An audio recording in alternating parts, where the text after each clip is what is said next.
কবিতার নাম হোলির রঙে রাঙুক প্রাণ। কবিতাটি লিখছেন সুজন কুমার রায়, কণ্ঠপাঠে বিচিত্রাঙ্গী।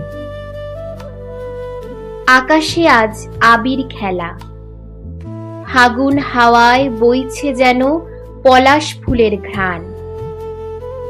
রঙের ছোঁয়ায় চারিদিক উচ্ছ্বসিত আজ, নতুন স্পন্দনে স্পন্দিত সবার প্রাণ।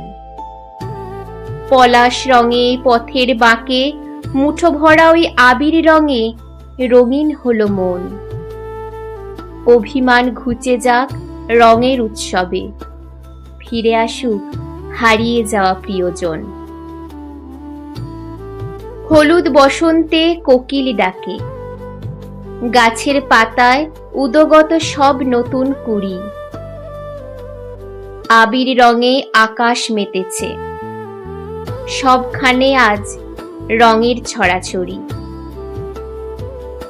সবুজ ছোঁয়ায় প্রাণের পরশ, লাল হলুদের ছোঁয়ায় জেগেছে বসন্ত।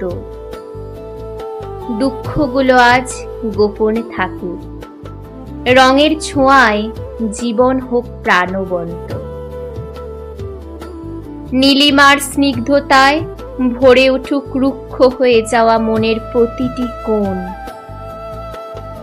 পুরনো যত তিক্ততা আছে রঙের ছোঁয়ায় সবই আজ হোক বিসর্জন। ঘর থেকে আজ বাইরে এসো, আবির রঙে মাতো খুশির রোলে। রঙের এই হোলি উৎসবে হৃদয় রাঙুক প্রাণের দোলায় শুভ হোলি বলে।